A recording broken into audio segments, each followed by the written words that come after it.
Good afternoon, everyone, and welcome to the Wind Turbine Safety Rules webinar.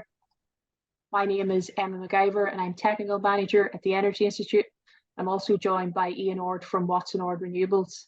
Ian sits on the Wind Turbine Safety Rules Operational Safety Rules Group and is the lead Wind Turbine Safety Rules trainer, teaching the approved trainer course.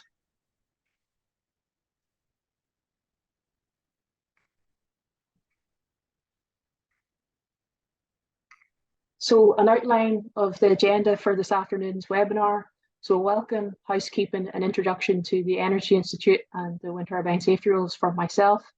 And then I will pass over to Ian, and Ian will present on how the implementation of the Wind Turbine Safety Rules provides a vehicle to apply a safe system of work at a wind turbine generator whilst complying with an organisation's safety management system. We will have around 15 to 20 minutes at the end for questions and answers, and then we will close the webinar at 2 p.m.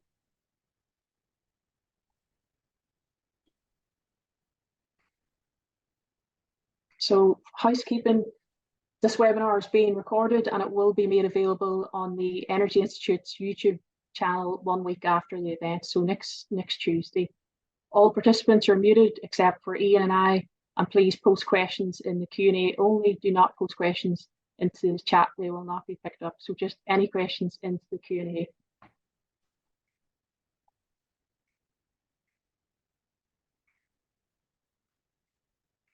So a little bit about the Energy Institute. Who are we? The Energy Institute is the chartered professional membership body for people who work across the world of energy. And our purpose is creating a better energy future for our members and society by accelerating a just global energy transition to net zero. And we do this by attracting, developing, and equipping the diverse future energy workforce, informing energy decision-making through convening expertise and advice, and enabling industry and consumers to make energy lower carbon, safer, and more efficient.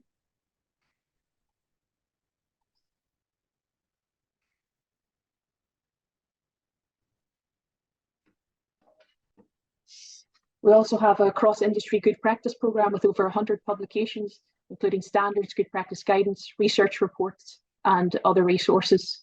And the EI take on 30 new projects each year and define industry good practice in key topics, including asset integrity, aviation fueling, CCUS, environmental management, health, human factors,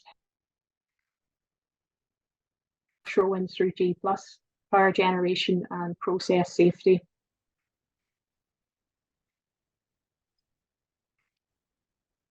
We also host the Wind Turbine Safety Rules, supporting procedures, and other relevant material.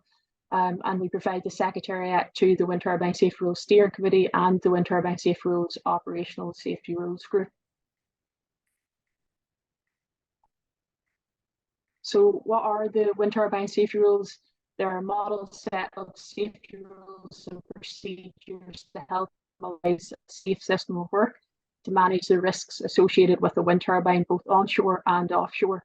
And they've been developed by wind farm owners and operators for the purpose of achieving both general safety as well as safety from the system. So a process that safeguards persons from the mechanical, plant and low voltage apparatus and associated system-derived hazards.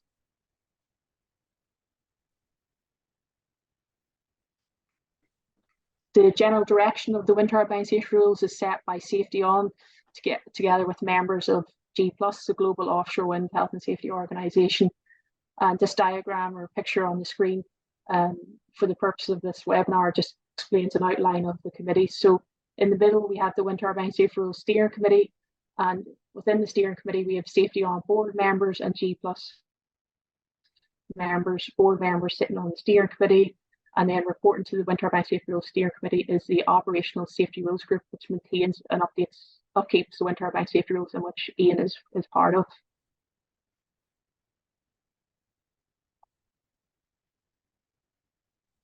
So over to you, Ian. Good afternoon. Yeah, today I'd just like to spend a little bit of time talking about wind turbine safety rules and how they do fulfill a lot of the requirements for a safe system of work. We'll look a little bit of the history in the introduction. What is a classic, or what we would expect to see in a safe system of work, and then just link to see how the wind turbine safety rules would fit into that. It's interesting, and actually 2004, we released the first edition of the Wind Turbine Safety Rules.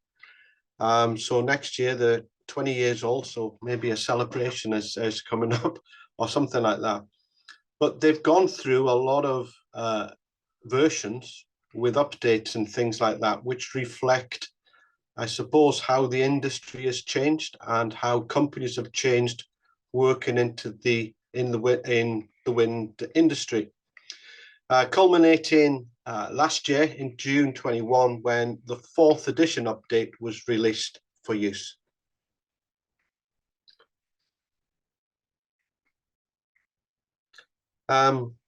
Today, all major organisations in the wind industry in the UK are using the Wind Turbine Safety Rules as their safe system of work. But over the last 3 years, there's been an increased use of the rules in Europe, Taiwan, USA, and Japan.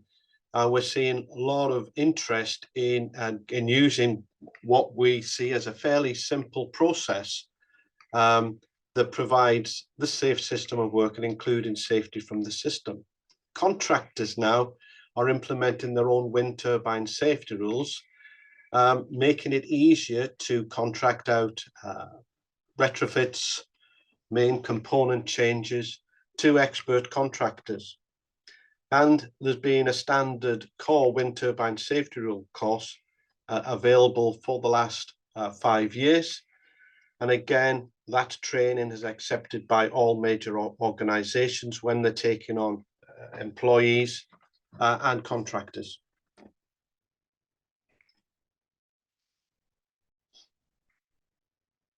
So let's first look at what a common safe system of work is, and it's broken down into sections. This was shared with the Energy Institute probably 2 years ago.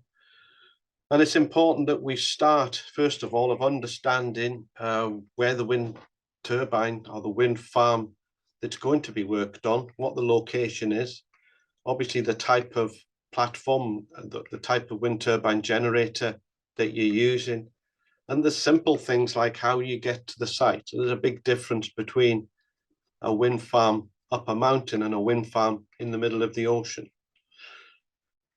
Also got to consider the client, the manufacturer, the service providers, and the contractors and their relationships together, how well they work together, and how well they share manufacturers' service manuals, electrical plans, and other relevant documentation. So the first step is really understanding the location, the turbine, and the relationship with contractors and clients. That allows us then to step onto the structure as a workplace. So whether that's understanding the transition piece and the access systems offshore, or the access into the wind turbine onshore through roads and ladders and steps. Got to consider the working areas, and as the turbines are getting bigger and bigger, the working areas and the work platforms are becoming easier to manage. When I started 26 years ago, it was a tight squeeze getting up the tower, and especially when you were in the nacelle as well. But now we're talking about 10, 15 megawatt turbines. Yeah, plenty of room in there to work.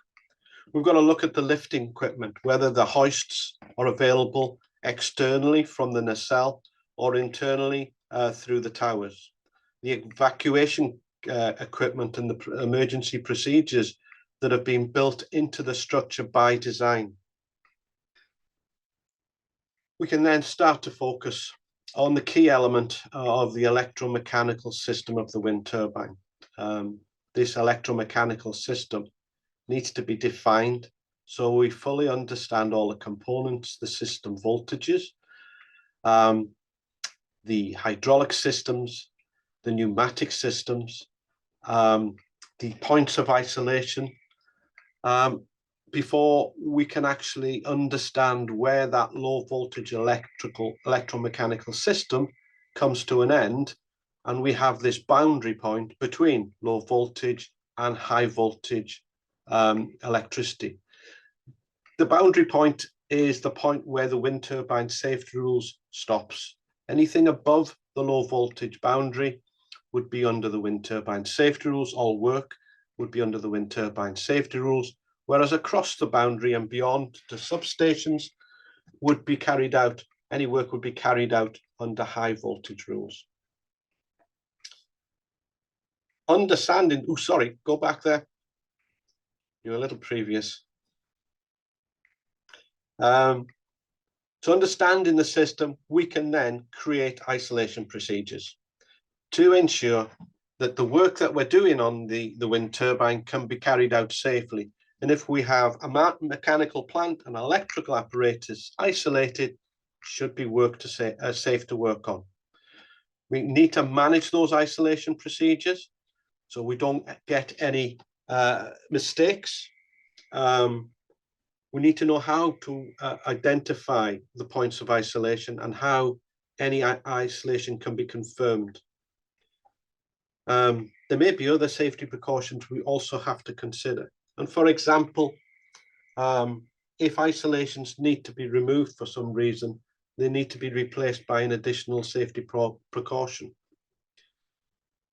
We also need to understand where stored energy may be held, whether that's electrical or mechanical or pressure, and how that can be managed.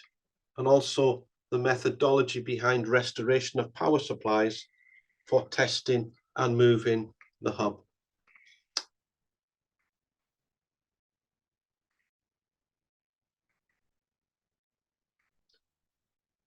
Understanding all of that allows us then to move on to the setting to work processes. And obviously, there needs to be a formal process of taking a wind turbine out of operation and allow it to be used for service and maintenance activity. There needs to be clear communication protocols so we can pass on information about any issues, limitations or restrictions that are on the wind turbine to the operating team. We need to understand how to deal with any emergent risk during the work processes. And we also need to understand vessel coordination across an offshore wind farm, but similarly, the access kind of routes to roads, especially during the winter months, where access by van can be difficult. There needs to be, again, a similar kind of completion process to when we start to implement isolations, and then the formal transfer of the wind turbine back to service and maintenance. To do all of that, we need competent people and technicians who have gone through a process of technical training, as well as wind turbine safety rules training and general safety training. There are national operational standards that can be linked to determining competence, and the wind industry has a great record of developing health and safety training, especially with the GWO training set that the vast majority of technicians will have gone through. Technical training is provided not only by the manufacturers, but by other organizations. And there's also the opportunity within the competence framework of developing of personal development and leadership skills. But with all of that, we've got to keep assessing the competence of individuals as they develop their careers through the wind industry. And finally, and certainly for a health and safety professional, the importance of checking, monitoring, and auditing. So any safe system of work, however good it is only as good as how often you check and how it is maintained to the highest of standards.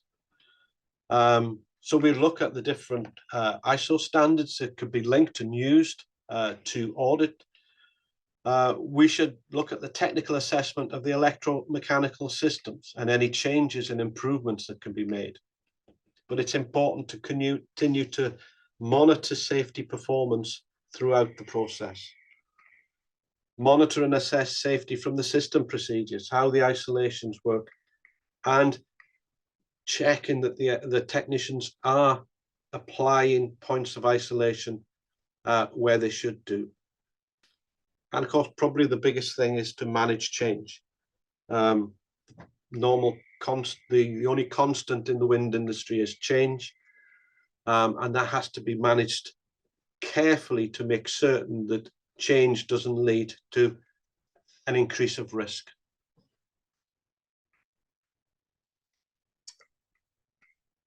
So with that as fairly standard information and activity that's needed in a safe system of work, we can look at the wind turbine safety rules and what they bring. So certainly, initially, people are needed, and the rules do set out the roles and responsibilities of different individuals who would be implementing the wind turbine safety rules. And it encourages those individuals to carry them out correctly and robustly. Work control is another key element of the wind turbine safety rules, where there will be proper agreement to carry out work through the transfer of control procedures. Obviously changes kind of the importance of the production of electricity through the wind turbines is important. There's often wind days that actually are where you shouldn't be allowing technicians to work on the turbines, where it's an opportunity to produce electricity for the countries. So again, it's not only about work control of individuals going onto a turbine, but also balancing the need to produce electricity. Tools and equipment should only be used that have been approved and are fit for purpose. Kind of the correct tools make a difference. We've also got to consider that the tools and equipment have got to be lifted into the nacelle for work. So again, alongside having the correct tools and equipment for use is how we're going to get them into the workplace. Focusing on isolations is one thing. We'll come to points safety from the system in a moment, but the general safety is vitally important. The general safety activities of access to and from the workplace, lifting operations, moving around the wind turbines, accessing the turbines from vans or from CTVs vessels. General safety is where we're still having accidents in the industry. We're still dropping objects. We're still having cuts. We're still having individuals falling from height. So the importance of risk control is covered by the requirement to set out an organization's standards for applying general safety. Communication is key. We have teams working under their own supervision without any kind of close kind of management. And it's important that there's two-way communication at the start, at the finish of any work, but also throughout the scope of work. And it is the technicians who go to the turbines who find out about any limitations or restrictions that are on the turbine. And it's important that they pass that information back to the operational controller. And finally, the points of isolation that are required to ensure safety from the system. This is a vital part. We have key individuals through the authorized engineer whose prime responsibility is to ensure that the approved written procedure, which contains the safety from the system isolations, does work and is fit for purpose.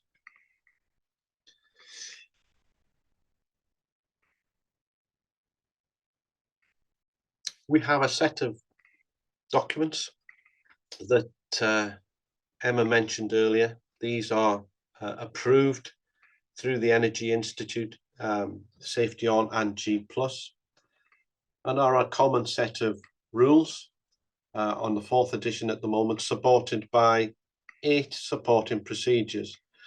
And this first batch of documentation should be common. This wind turbine safety rules is the same standard that everybody is working to, and the support procedures should be in place and should have a common content.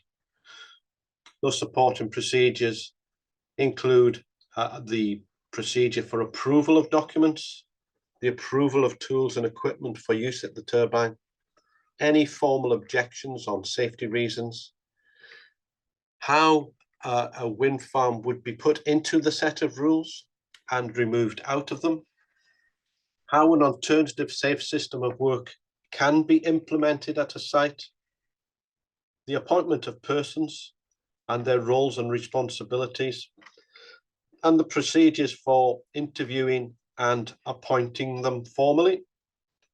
We then have cross-boundary work and how that can be managed. And finally, how we can manage electronic safety documents.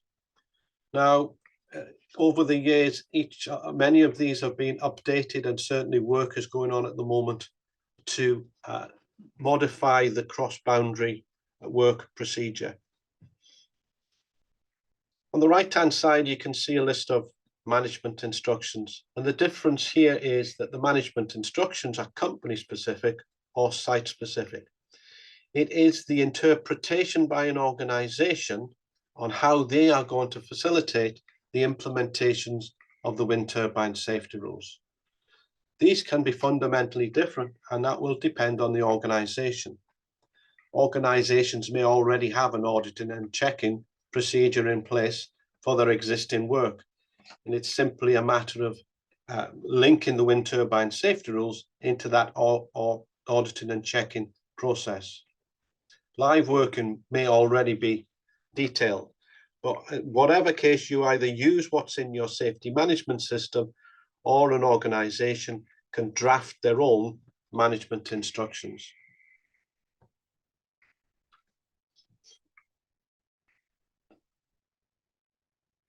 So high-level generic documents as the standard, and the supporting procedures which add specific responsibilities and actions.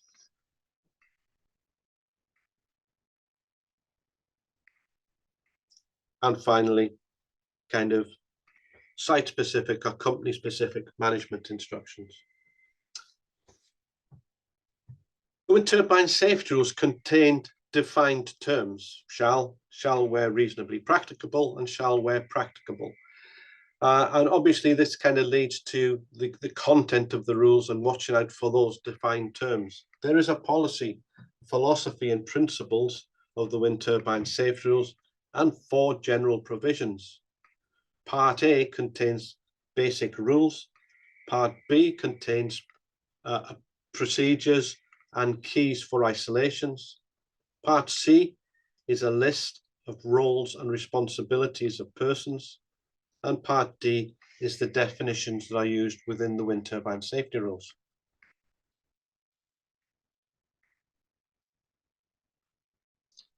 The policy of the wind turbine safety rules is that you have to comply with local, country-specific health and safety legislation.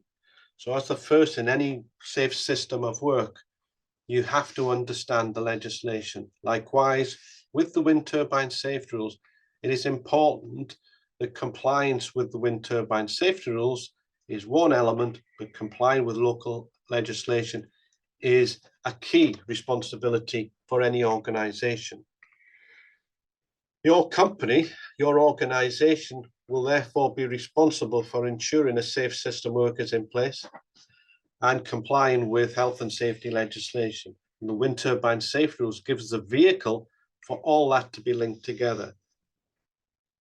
Employers have a legal responsibility for all of this, but also employees have a legal duty to work to anything that's provided to them for their safety.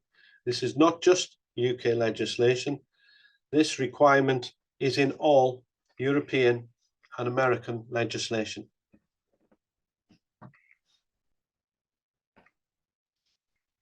The philosophy of the wind turbine safety rules is that we need to understand the system hazards. So going back to understanding our wind turbine, we need to know what hazards are in there. There are 6 supporting kind of system hazards of electricity, mechanical, stored energy, pressure, chemicals, and heat. And to manage those, we need to understand isolations, additional safety precautions, And these are all contained in an approved written procedure, which is similar to an isolation certificate. Like I said before, we also have to understand there are workplace hazards or general safety through the access and egress to the workplace, ensuring that the place of work and methods of work are safe, and that all work equipment and personal protective equipment is suitable and in date and tested.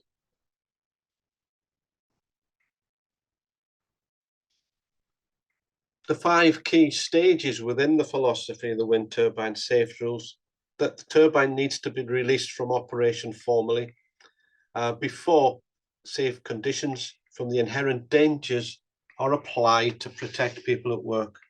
Only at that stage can work be carried out.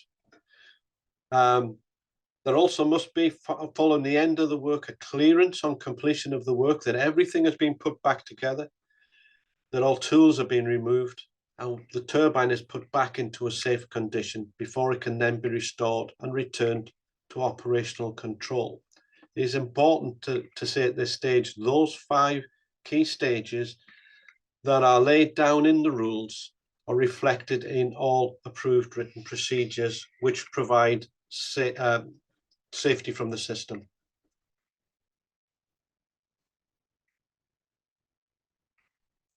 The principles of the rules: that any isolation should be locked and a caution notice applied to ensure that those isolations cannot be undone accidentally.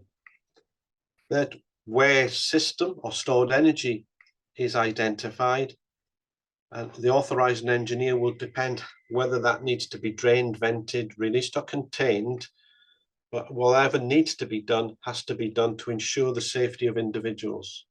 And then there needs to be a cross-boundary procedure between low voltage and high voltage rules.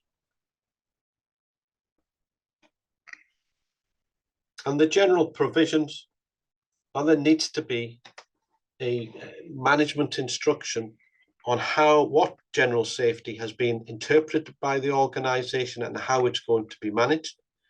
There needs to be a list of additional safety rules that may apply at any one site, and any kind of country-specific legislation may go on to there. General provision 3 is for special instructions, and that in any situation where the wind turbine safety rules cannot be applied or should not be applied, that there still needs to be a documented, approved, safe system of work that is applied. And then finally, general provision 4 allows for formal objections on safety reasons.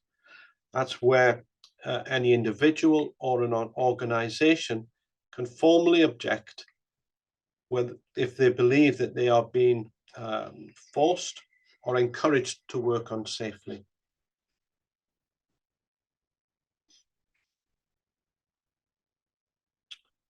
There are 9 basic rules, and obviously the wind turbine safety rules go into a lot more detail than this, but how the rules are applied is rule 1, and rule A2 and 3 is the kind of recommends the safety precautions for work or testing on or adjacent to mechanical components, and A3 electrical components.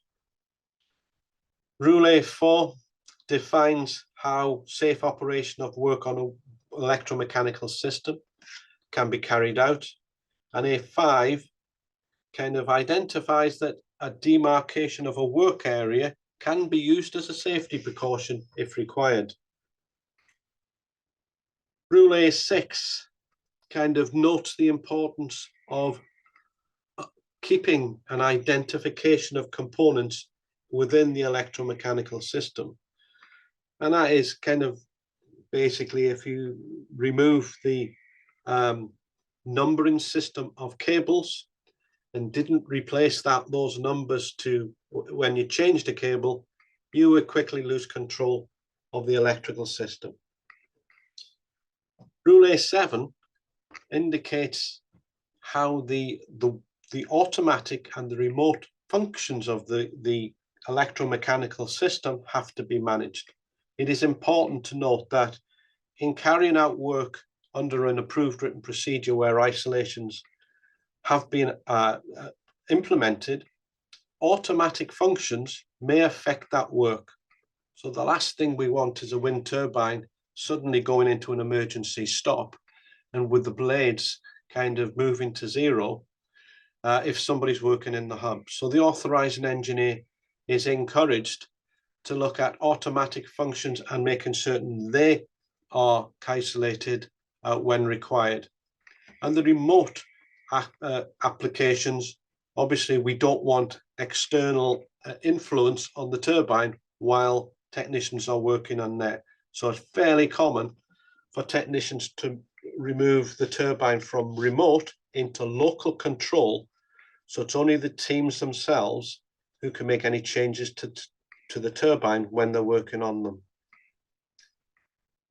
Rule 8 is fairly simple, that all excavations should be carried out under high voltage rules. And that is simply because it is beyond the boundary of the wind turbine safety rules. And rule 9 kind of mentions confined spaces and how that they need to be managed where identified under an organization's confined space procedures.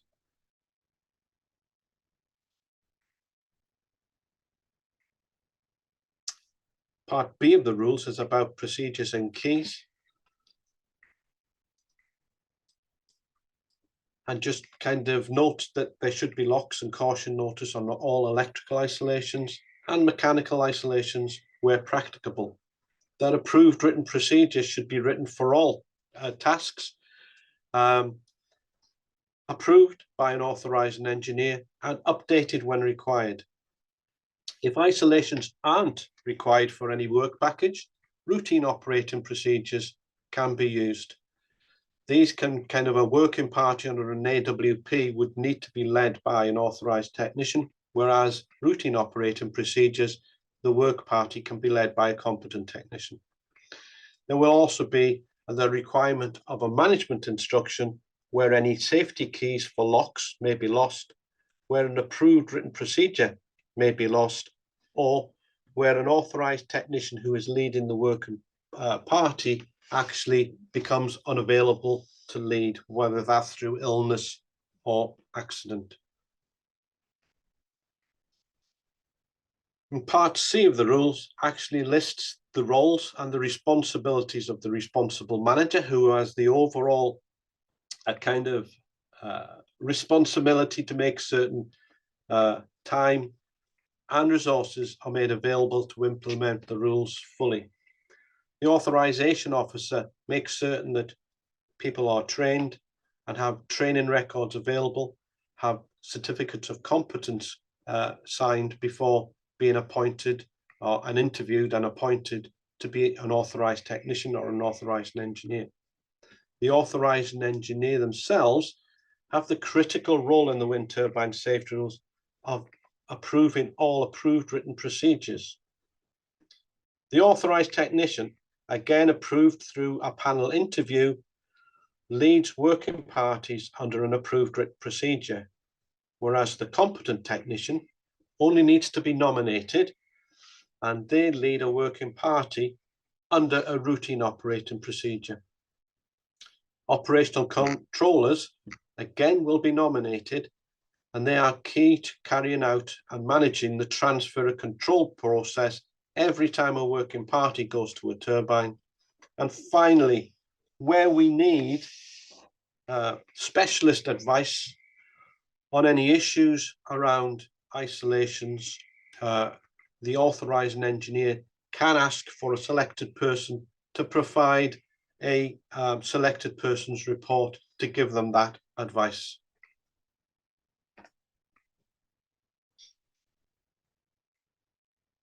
And finally, looking at, I hope finally, provide the benefits of the wind turbine safety rules. It complies with accepted and industry good practice.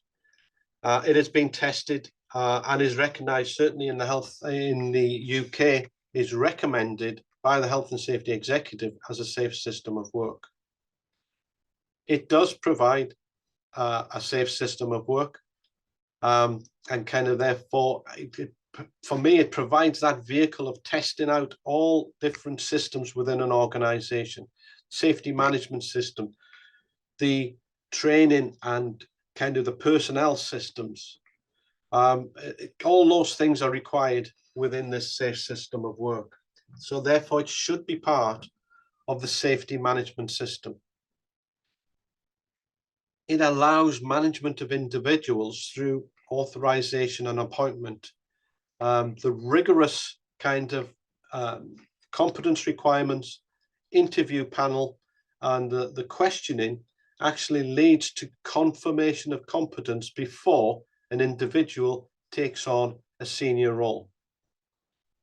The rules are auditable, and it's important that any safe system of work, let alone the wind turbine safety rules, is implemented robustly, but then is kind of used and applied day after day to the highest possible standards.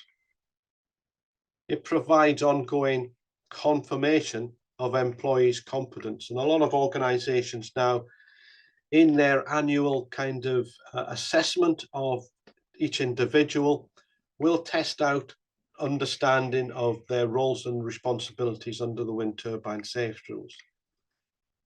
And because it is a well-documented safe system of work, it supports the corporate responsibility that all organizations have legally to keep employees safe.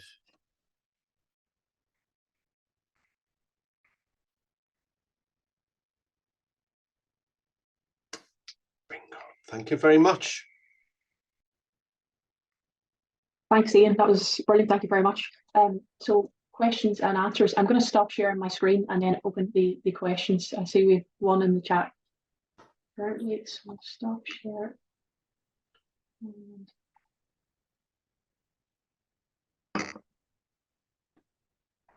Okay, so the one question that we've got is someone has asked if the material PowerPoint can be sent for us for future referencing, please. So yeah, the PowerPoint and the webinar will be made available on the Energy Institute YouTube page next Tuesday. So it will be available for everyone, and we can send you can send the PowerPoint directly as well.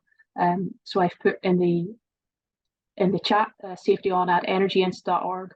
So an email will come from that to all attendees with the PowerPoint.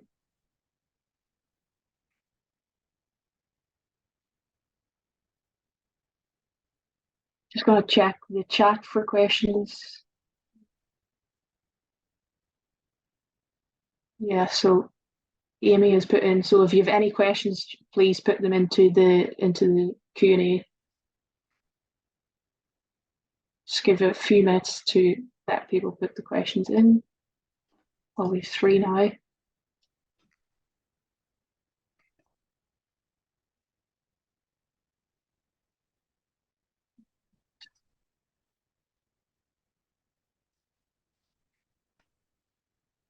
Okay, so we've got a question now. Thanks for adding that to the chat.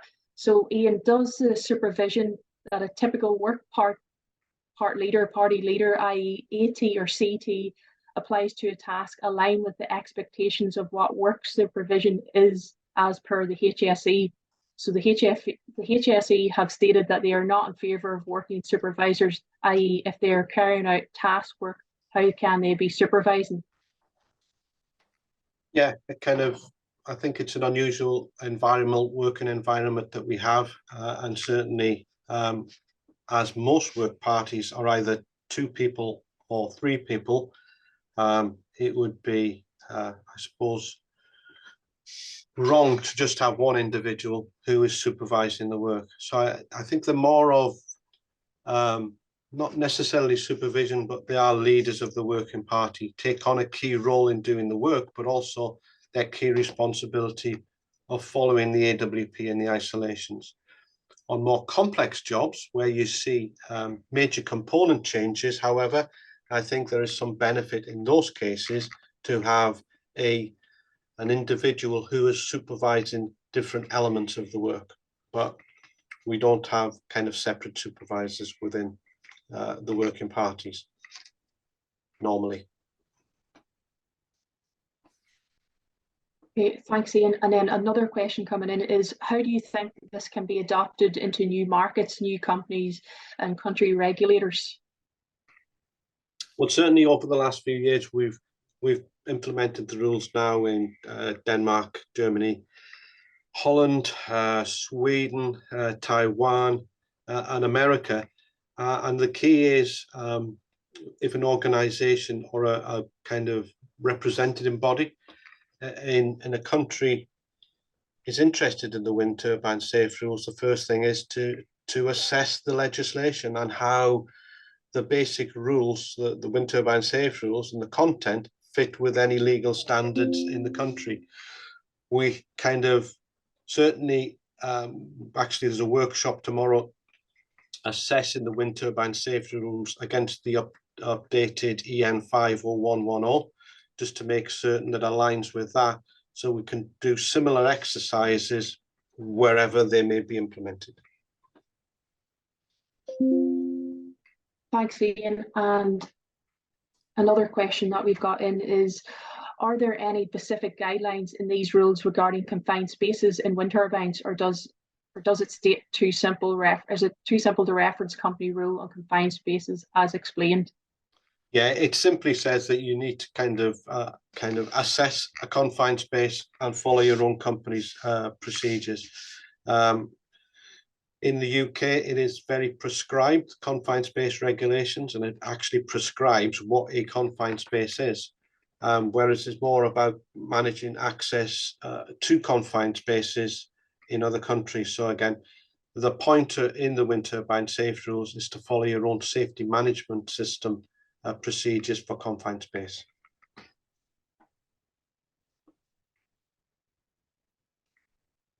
Thanks, Ian. And another question. So in regards to the wind turbine safety rules training, have you seen an increase in training over the last number of years in the amount of people looking to take the course? A massive. I think the big changes during COVID when training went online, I think culminated at the same time of increased use of contractors as well. So there's been a massive increase in training on the Core Wind Turbine Safety Rules course. Anecdotally, we're talking thousands of training organisations doing 5 or 6 courses a week. If we talk, I suppose, if we put that across all the different training organisations, potentially in any one time, there's probably 20, 25 training courses in any week. So a massive uptake of the training, which kind of gives the opportunity to communicate how important the wind turbine safety rules and how important working safely is in the wind industry. I'd just like to say as well that recently we've trained up some Indian trainers who are going to be implementing the wind turbine safety rules. We've got a couple of German trainers and Danish trainers as well. So we're starting to have the opportunity for the wind turbine safety rules to be trained in local languages as well. Okay, thanks, Ian. And so we've no more questions coming into the Q&A. If anyone does have any questions, just please pop them in the Q&A and we'll ask Ian. Let's give another few seconds for that.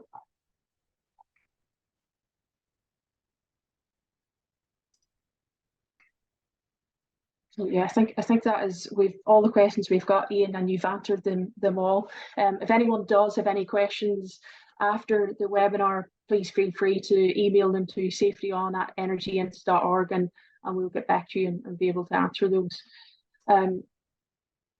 So just coming to a close then, just like to thank Ian for presenting and giving an insight into the wind turbine safety rules and for taking time out to answer all of the questions as well. And thank you everyone for joining. As I said earlier, this webinar will be available on the Energy Institute YouTube page next Tuesday. Ian, is there anything you'd like to add just before we close? No, thank you for listening, and stay safe and work safe out there. Thank you, Ian. Thanks all.